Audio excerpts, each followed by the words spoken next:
ಸೈತಾನನು ನಮ್ಮ ಜೀವನದಲ್ಲಿ ಎರಡನೆಯದಾಗಿ ತರುವಂತಹ ನೊಗ ಅದು ರೋಗವೆಂಬ ನೊಗ. ರೋಗವೆಂಬ ನೊಗವನ್ನು ಸೈತಾನನು ಮನುಷ್ಯರ ದೇಹದಲ್ಲಿ ಇಟ್ಟು ಅವರನ್ನು ಅಧೀನಪಡಿಸುತ್ತಾನೆ.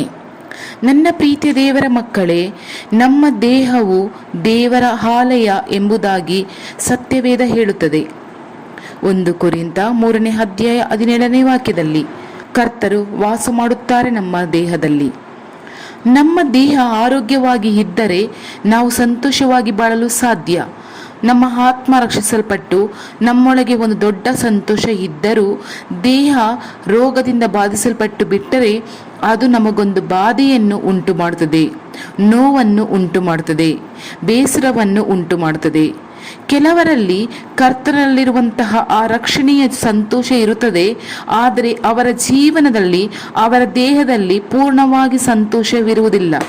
ಯಾಕೆಂದರೆ ಅವರ ದೇಹದಲ್ಲಿ ಯಾವುದೋ ಒಂದು ರೋಗದಿಂದಲೋ ಅಥವಾ ಬಲಹೀನತೆಯಿಂದಲೋ ಬಾಧಿಸಲ್ಪಟ್ಟಿರುತ್ತದೆ. ಅದರ ನಿಮಿತ್ತವಾಗಿ ಅವರ ಸಂತೋಷವಾದ ಜೀವನ ಬಾಧಿಸಲ್ಪಟ್ಟಿದೆ. ಸೈತಾನನ ಯೋಜನೆ ಇದೇ ಆಗಿದೆ. ಹೀಗಾಗಿ ನಮ್ಮ ದೇಹದಲ್ಲಿ ರೋಗ ಅಥವಾ ಬಲಹೀನತೆ ಎಂಬ ನೊಗವನ್ನು ಸೈತಾನನು ಇಟ್ಟು ನಮ್ಮ ದೇಹವನ್ನು ಕುಗ್ಗಿಸಿ ಬಿಡುವನು. ನಾವು ಪ್ರಾರ್ಥನೆ ಮಾಡಿ ನೋಡಿಬಿಟ್ಟು ಅದರ ನಂತರ ಈ ರೋಗ ತಾನೇ ಎಂದು ಹೇಳಿ ಆ ರೋಗದೊಂದಿಗೆ ಬಾಳಲು ಅಭ್ಯಾಸವಾಗಿ ಬಿಡುತ್ತಾರೆ ಕೆಲವರು. ಆದರೆ ನಮ್ಮೊಳಗೆ ಆ ಬಾಧೆ ಇದ್ದೇ ಇರುತ್ತದೆ ಅಲ್ಲವೇ? ಆದರೆ ಕರ್ತರು ಎಂದು ನಮ್ಮನ್ನು ನೋಡಿ, ಮಗಳೇ ಮಗನೇ, ಅದು ಸೈತಾನನು ನಿನಗೆ ಇಟ್ಟಿರುವ ರೋಗ ಎಂಬ ನೊಗ, ಅದನ್ನು ನಾಶ ಮಾಡಲೆಂದೇ ಪವಿತ್ರಾತ್ಮನ ಅಭಿಷೇಕವನ್ನು ನಾನು ನಿನಗೆ ಕೊಡುತ್ತೇನೆ.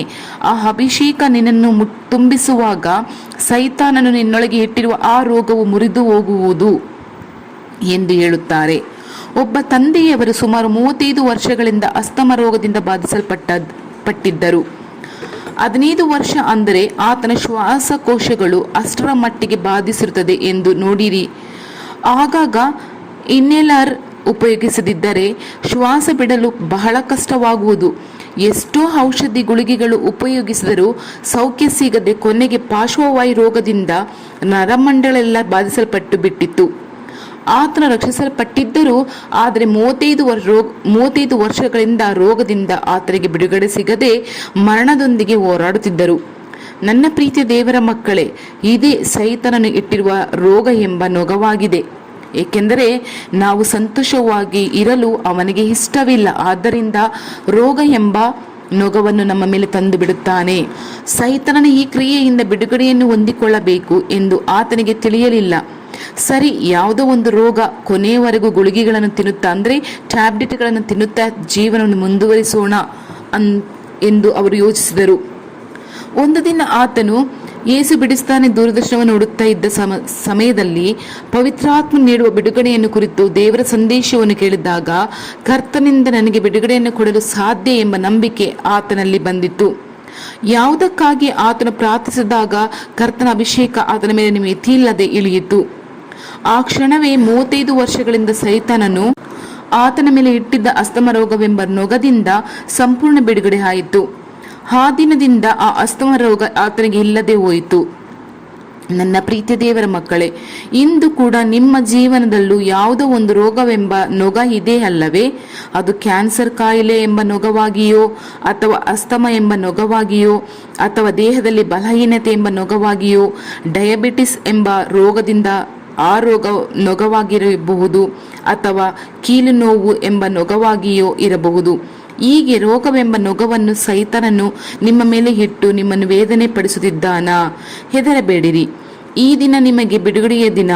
ನಿಮ್ಮ ಮೇಲೆ ಇರುವ ನೊಗವನ್ನು ಕರ್ತರು ಮುರಿಯುವ ದಿನ. ಪವಿತ್ರಾತ್ಮನ ಅಭಿಷೇಕ ನಿಮ್ಮ ಮೇಲೆ ಇರುವಾಗ ಸೈತಾನನ ನೊಗವು ಮುರಿಯಲ್ಪಡುತ್ತದೆ. 18 ವರ್ಷಗಳಿಂದ ದೆವ್ವ ಹಿಡಿದು ಮೈಯಲ್ಲಿ ರೋಗವುಳ್ಳ ಒಬ್ಬ ಸ್ತ್ರೀಯು ಇದ್ದಳು. ಆಕೆಯು ನಡುಬುಗ್ಗಿ ಹೋಗಿ ಸ್ವಲ್ಪವಾದರೂ ಮೈಯನ್ನು ಮೇಲಕ್ಕೆ ಎತ್ತಲಾಗದೇ ಇದ್ದಳು. ಯೇಸು ಆಕೆಯನ್ನು ನೋಡಿ ಹತ್ತಿರಗೆ ಕರೆದು ಆಕೆಗೆ, ಅಮ್ಮ, ನಿನಗೆ ರೋಗ ಬಿಡುಗಡೆ ಆಯಿತು ಎಂದು ಹೇಳಿ ಆಕೆಯ ಮೇಲೆ ತನ್ನ ಕೈಗಳನ್ನಿಟ್ಟರು. ಕೂಡಲೇ ಆಕೆ ನೆಟ್ಟಗಾದಳು. ಲೂಕ 13ನೇ ಅಧ್ಯಾಯ 11ನೇ ವಾಕ್ಯದಿಂದ 13ನೇ ವಾಕ್ಯದವರೆಗೂ. ಯೇಸು ಕ್ರಿಸ್ತರು ಈ ಭೂಮಿಯಲ್ಲಿ ಇದ್ದಂತಹ ದಿನಗಳಲ್ಲಿ ಯೆರೂಸಲೇಮಿನಲ್ಲಿ 18 ವರ್ಷಗಳಿಂದ ಬಲಹೀನತೆ ಪಡಿಸಲ್ಪಟ್ಟು ಆತ್ಮದಲ್ಲಿ ಬಾಧಿಸಲ್ಪಟ್ಟು ಒಬ್ಬ ಮಹಿಳೆ ಇದ್ದಳು. ಅವಳ ಬೆನ್ನು ಮೂಳೆ ಬೊಗ್ಗಿ ಗೂನಿಯಾಗಿದ್ದ ಸ್ಥಿತಿಯಲ್ಲಿ ನಡೆಯುತ್ತಿದ್ದಳು. ಅವಳನ್ನು ನೋಡುವವರು ಅವಳಿಗೆ ವಯಸ್ಸಾಗಿ ಬಿಟ್ಟಿತ್ತು ಎಂದು ಕೂಡ ಸಾಮಾನ್ಯವಾಗಿ ಹೇಳಿರಬಹುದು. ಆದರೆ ಆ ಮಹಿಳೆ ಏನು ಮಾಡುವುದು, ನನ್ನ ಸ್ಥಿತಿ ಅಷ್ಟೇ ಎಂದುಕೊಂಡು ಜೀವನವನ್ನು ನಡೆಸುತ್ತಿದ್ದಳು. ಆದರೆ ಸರಿಯಾಗಿ ಪ್ರಾರ್ಥನಾ ಆಲಯಕ್ಕೆ ಬಂದು ಕರ್ತನನ್ನು ಸ್ತುತಿಸಿ ಆರಾಧಿಸಿ ಬಿಟ್ಟು ಹೋಗುವಳು.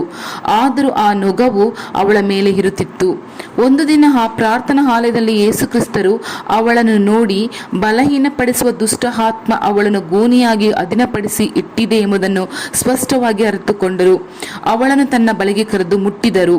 ಅಷ್ಟೇ ಆ ಕ್ಷಣವೇ ಅವಳ ಆ ಬಂಧನ ಮುರಿದು ಅವಳಿಗೆ ಬೆನ್ನು ನಿಲ್ಲುವಂತೆ ಚೆನ್ನಾಗಿ ನಡೆಯಲು ಪ್ರಾರಂಭಿಸಿ ಬಿಟ್ಟಳು. ಆ ಸ್ಥಳದಲ್ಲಿ ಯೇಸು ಕ್ರಿಸ್ತನು ತನ್ನನ್ನು ವಿರೋಧಿಸಿದವರನ್ನು ನೋಡಿ 18 ವರ್ಷಗಳ ತನಕ ಸೈತಾನನು ಕಟ್ಟಿ ಹಾಕಿದವಳು, ಅಬ್ರಾಮನ ವಂಶದವಳು ಆಗಿರುವ ಈಕೆಯನ್ನು ಸಬ್ಬತ್ತಿನದಲ್ಲಿ ಈ ಕಟ್ಟಿನೊಳಗಿಂದ ಬಿಡಿಸಬಾರದೋ ಎಂದು ಉತ್ತರ ಕೇಳಿದರು. ಲೂಕ 13:16 ವಾಕ್ಯದಲ್ಲಿ. ನನ್ನ ಪ್ರೀತಿ ದೇವರ ಮಕ್ಕಳೇ, ಬಹುಶಃ ಸೈತಾನನು ಇಂದು ನಿಮ್ಮ ದೇಹವನ್ನು ಯಾವುದೋ ಒಂದು ರೋಗವೆಂಬ ನೊಗದಿಂದ ಬಂಧಿಸಿರುವನೇ, ನಿಮ್ಮ ಅಸ್ಥಿ ಪಂಜರದ ವ್ಯವಸ್ಥೆ ಅಥವಾ ನರಮಂಡಲವನ್ನು ಅಥವಾ ನಿಮ್ಮ ಅಂಗಾಂಗಗಳನ್ನು ಸೈತಾನನು ಯಾವುದೋ ಒಂದು ರೋಗದಿಂದ ನಿಮ್ಮನ್ನು ಆಕ್ರಮಣ ಮಾಡಿ ಅಧೀನಪಡಿಸುತ್ತಿರುವನು. ಇಂದು ಕರ್ತನು ನಿಮ್ಮನ್ನು ನೋಡಿ, ನನ್ನ ಮಗಳೇ, ನನ್ನ ಮಗನೇ, ನೀನು ಹೆದರಬೇಡ, ನನ್ನ ಅಭಿಷೇಕ ನಿನ್ನ ಮೇಲೆ ಇಳಿಯುವಾಗ ನಿಮ್ಮೊಳಗೆ ಸೈತಾನನು ಇಟ್ಟಿರುವ ರೋಗವೆಂಬ ನೊಗ ಮುರಿಯಲ್ಪಡುತ್ತದೆ ಎಂದು ಹೇಳುತ್ತಾರೆ. ಆದ್ದರಿಂದ ಎಂತಹ ರೋಗವಾಗಿದ್ದರೂ ಸರಿ, ಪವಿತ್ರಾತ್ಮನ ಶಕ್ತಿ ನಮ್ಮ ಮೇಲೆ ಇಳಿಯುವಾಗ ಸೈತಾನನು ಅಧೀನಪಡಿಸಿರುವ ರೋಗವೆಂಬ ನೊಗವನ್ನು ಮುರಿದು ನಮಗೊಂದು ಬಿಡುಗಡೆ ಸೌಖ್ಯ ಉಂಟಾಗುತ್ತದೆ. ಪ್ರಾರ್ಥಿಸೋಣ. ದಯಾಪರನಾದ ಯೇಸುವೆ, ನನ್ನ ತಂದೆಯೇ, ಒಳ್ಳೆಯ ಯೇಸುವೆ, ನನ್ನ ಸ್ನೇಹಿತನೇ, ನಮ್ಮ ಮೇಲೆ ಇರುವ ಸೈತನ ನೊಗವು ಮುರಿದು ಹೋಗುತ್ತದೆ ಎಂದು ನೀವು ಕೊಟ್ಟಿರುವ ವಾಗ್ದಾನಕ್ಕಾಗಿ ನಿಮಗೆ ಸ್ತೋತ್ರನಪ್ಪ. ನಿಮ್ಮ ಅಭಿಷೇಕದಿಂದ ನನ್ನೊಳಗೆ ಇರುವ ರೋಗ ಮುಂತಾದ ಸೈತನ ನೊಗಗಳನ್ನು ಮುರಿದು ಬಿಡಿರಿ ತಂದೆಯೇ. ಯೇಸು ಕ್ರಿಸ್ತನ ನಾಮದಲ್ಲಿ ಆಮೇನ್, ಆಮೇನ್. Thank you Lord Jesus Christ.